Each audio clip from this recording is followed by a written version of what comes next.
Hello guys, इस video में हम डिस्कस करेंगे आरसीसी के ऑब्जेक्टिव क्वेश्चंस क्वेश्चन नंबर 281 से क्वेश्चन नंबर 290 तक।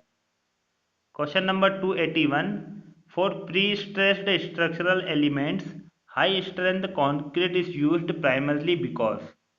प्री स्ट्रेस्ड स्ट्रक्चरल एलिमेंट में हाई स्ट्रेंथ कंक्रीट का यूज क्यों किया जाता है, उसका कारण क्या है।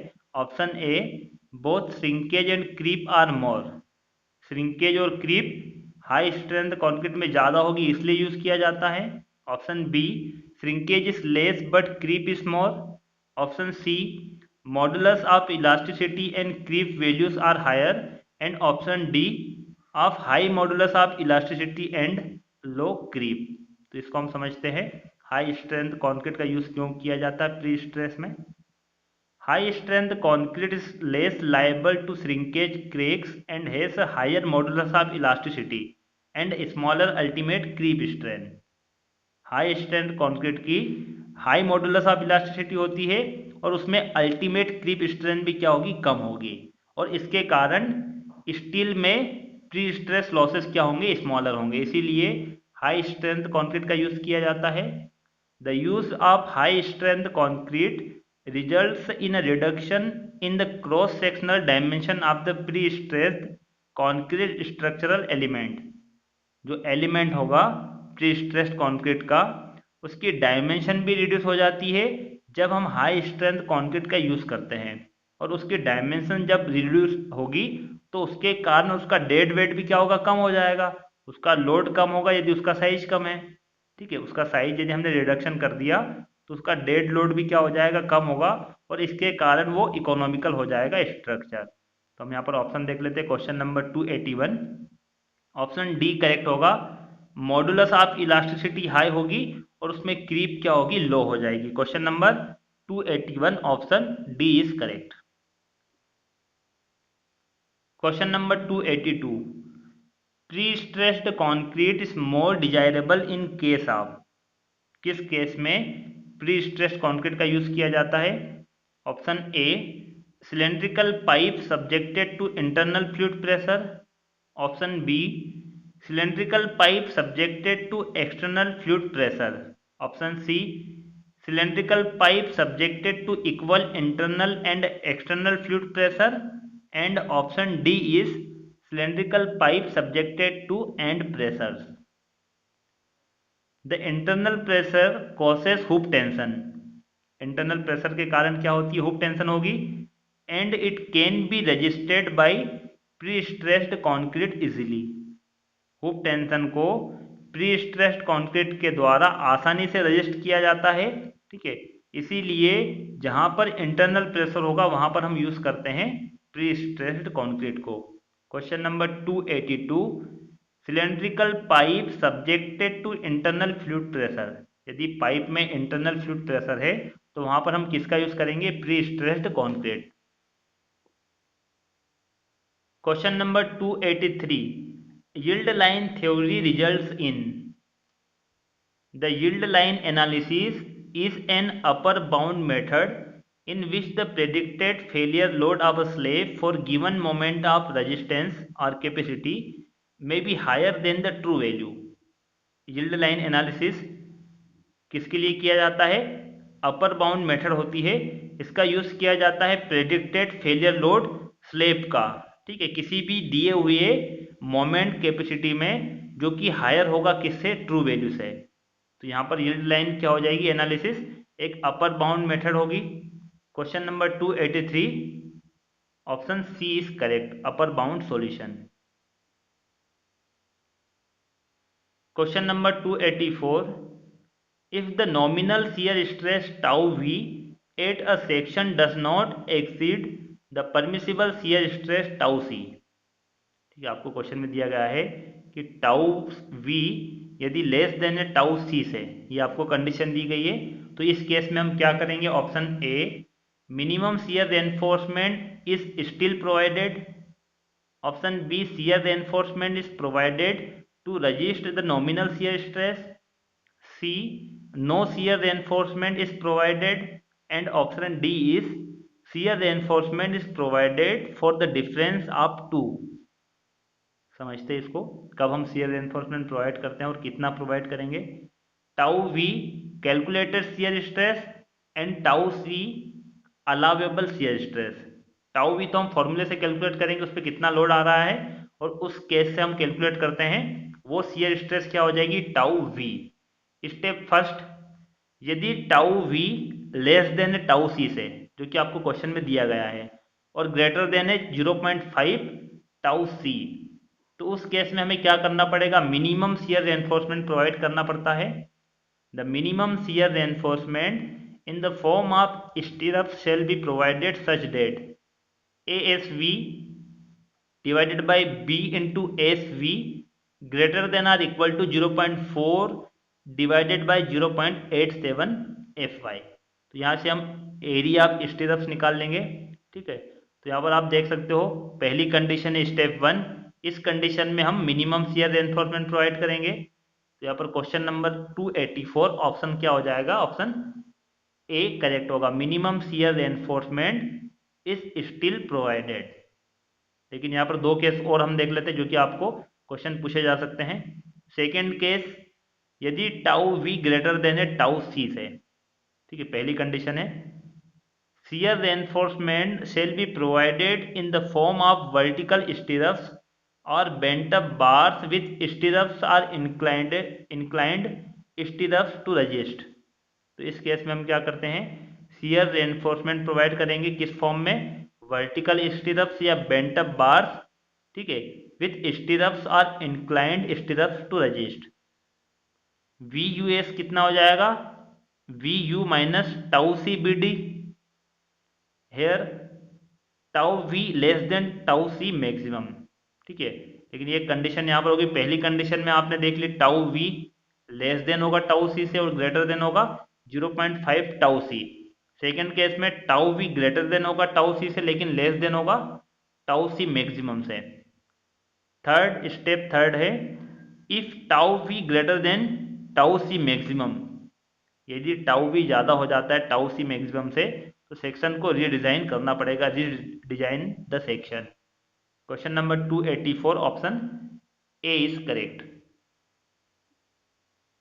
Question number 285, consider the following statements concerning both the working stress design and ultimate strength design of reinforced concrete। First statement, plane section before bending remains plane after bending। Option second statement, the tensile strength of concrete is ignored. अब आपको बताना है कि कौन कौन से statement consider किए जाते हैं अल्टीमेट और वर्किंग स्ट्रेस डिजाइन दोनों मेथड में। तो फ्रेंड्स दोनों मेथड में ये दोनों करेक्ट हो जाएंगे। टेंसाइल स्ट्रेंथ कॉन्क्रीट की इग्नोर की जाती है वर्किंग स्ट्रेस में, और अल्टीमेट स्ट्रेंथ डिजाइन दोनों में टेंसाइल स्ट्रेंथ कॉन्क्रीट की इग्नोर की जाएगी, और plane section before bending remains plane after bending, ये भी एजम्पशन होता है। Tensile stresses are taken by steel only and concrete takes compression only, ये एजम्पशंस लिया जाता है कि जो स्टील है वो केवल और केवल टेंसाइल स्ट्रेस को लेगी और कॉन्क्रीट किसको लेगा, कंप्रेशन स्ट्रेस को। तो यहाँ पर दोनों करेक्ट हो जाएंगे, first and second. Question number 285 option C is correct, first and second are correct. Question number 286, in limit state design permissible bond stress in the case of deformed bars is more than that in plain bar by, percentage में बताना कितना more than होगा। For deformed bars the bond stress shall be increased by 60% of the values for plain bars in tension। यदि plane बार है और एक deform बार है तो डिफॉर्म बार में कितनी हो जाएगी, 60% इंक्रीज हो जाएगी बॉन्ड स्ट्रेस। ठीक है, for deform bar the bond stress shall be increased by 60% of the values for plain bar in tension। Second, for bars in compression the values of bond stress for bars in tension shall be increased by 25%। तो ये दो case आप देख सकते हो। Question number 286 कितना हो जाएगा, 60% इंक्रीज होगी।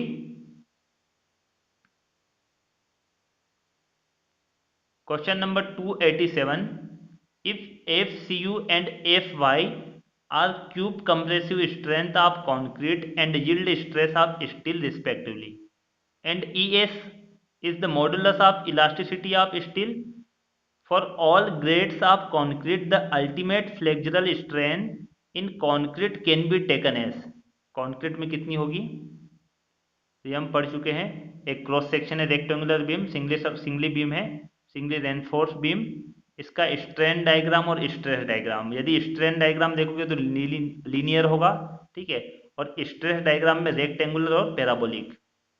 कंक्रीट में मैक्सिमम स्ट्रेन कितनी होगी 0.0035 और स्टील में 0.002 plus 0.87 FY divided by ES। Question number 287 में आपको कंक्रीट के लिए पूछा गया है, तो कंक्रीट के लिए कितनी हो जाएगी, सी ऑप्शन करेक्ट होगा, ठीक है। और ये ऑप्शन किसके लिए करेक्ट हो जाएगा, स्टील के लिए, ये स्टील के लिए, ये कंक्रीट के लिए। Question number 287 option C is correct. Question number 288, limit state of serviceability for deflection including the effects due to creep, shrinkage and temperature occurring after erection of partitions and application of finish as applicable to floors and roofs is restricted to। Deflection आपको बताना है limit state of serviceability के according. The deflection shall be generally be limited to be following, जो deflection होता है वो limited होगा। दो केस यहाँ पर देखेंगे। पहला case, the final deflection due to all loads including the effects of temperature, creep and shrinkage, and measured from the cast level of the support of floors, roof and all other horizontal members shall not be normally exceed span by 250। किससे ज़्यादा नहीं होना चाहिए वो, span bye 250 से। यदि सारे load हम इंक्लूड कर लेते हैं, उसमें टेम्परेचर का इफेक्ट भी आ जाएगा, क्रीप भी होगी, श्रिंकेज भी होगी, ठीक है, और जितने भी लोड होते हैं सभी लोड को यदि हम कंसिडर करते हैं तो उसके कारण डिफ्लेक्शन कितना होगा, मैक्सिमम स्पान बाय 250, इससे ज़्यादा डिफ्लेक्शन नहीं होना चाहिए। Second case, the deflection including the effects of temperature, creep and shrinkage occurring after the erection of partition and the application of finishes should not normally exceed span by 350 or 20 mm whichever is less। ये दोनों में से जो कम होगा वो consider किया जाता है। क्वेश्चन 288 ऑप्शन क्या हो जाएगा, ऑप्शन डी करेक्ट होगा। Question number 289, shrinkage deflections in case of rectangular beams and slabs can be eliminated by putting। कैसे एलिमिनेट किया जा सकता है श्रिंकेज डिफ्लेक्शन को, the bond between concrete and steel restraint shrinkage. Steel और concrete के बीच में जो बॉन्डिंग होती है वो श्रिंकेज को रोक सकती है। Therefore, the shrinkage curvature is influenced by the area of tension and compression reinforcement equally। तो किसको इन्फ्लुएंस करेगा वो, टेंशन और कंप्रेशन में जो रेनफोर्समेंट है उसको बराबर वो अफेक्ट करेगा, इन्फ्लुएंस करेगा। Thus, shrinkage deflection can be eliminated by making compression steel equal to tension steel। यदि दोनों को अफेक्ट करेगा तो हमें क्या करना पड़ेगा, दोनों का एरिया यदि हम बराबर कर देते हैं तो डिफ्लेक्शन श्रिंकेज के कारण जो होने वाला है उसको रोका जा सकता है, उसको एलिमिनेट किया जा सकता है। Question number 289, compression steel equal to tensile steel, मतलब डबली रेनफोर्समेंट की बात हो रही है। डबली रेनफोर्समेंट में क्या होता है, दो प्रकार के रेनफोर्समेंट हो सकती है। एक सिंगली रेनफोर्समेंट है जिसमें कि टेंशन जोन में स्टील लगाया जाता है, और डबली रेनफोर्समेंट में कंप्रेशन और टेंशन जोन दोनों जोन में क्या होता है, स्टील का यूज किया जाता है। ये क्या होगा, कंप्रेशन जोन होगा और ये tension zone. Question number 290, in case of two way slab the limiting deflection of the slab is. Two way slab में आपको बताना है limiting deflection. Option A, primarily a function of the long span.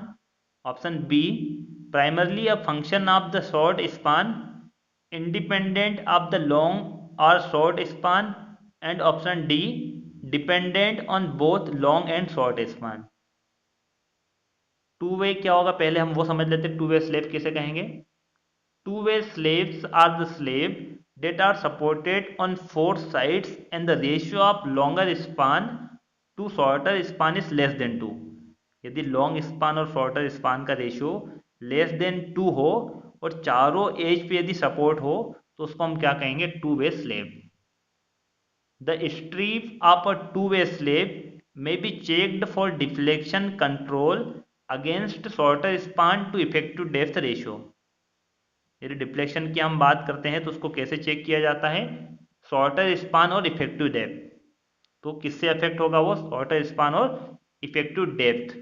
Question number 290 किसका function होगा, वो primarily function of shorter span. Shorter span का function होता है, ऑप्शन बी करेक्ट होगा। यहाँ पर देख भी सकते हो आप, span to effective depth ratio, type of slab, ये भी क्वेश्चन पूछे जा सकते हैं, ये आपको याद होना चाहिए वैल्यू। माइल्ड स्टील के लिए तो याद होना ही चाहिए, इससे क्वेश्चन आते हैं, वैसे दोनों के लिए आपको याद करना है। सिंपली सपोर्टेड और कंटिन्यूस बीम, कंटिन्यूस स्लेब है, simply supported slab and continuous slab. यदि स्टील माइल्ड स्टील है तो कितना होगा यहाँ पर, span to effective depth ratio 35 simply supported के लिए और कंटिन्यूस के लिए 40। Second case Fe415 grade steel, और ये एफ माइल्ड स्टील का मतलब क्या हो जाएगा, Fe250। सिंपली सपोर्टेड के लिए 28 और कंटिन्यूस के लिए 32। इफेक्टिव डेप्थ और span to effective depth ratio कितना होगा, 28 और 32। Question number 290 option B is correct. Thank you for watching friends. Video अच्छा लगा तो लाइक जरूर कीजिए। किसी भी क्वेश्चन में आपको डाउट हो तो कमेंट करके आप पूछ सकते हो, और वीडियो को ज़्यादा से ज़्यादा शेयर कीजिए। चैनल पे नए हो तो चैनल को सब्सक्राइब कर दो, जिससे कि आपको लेटेस्ट वीडियो मिल सके। Thank you for watching.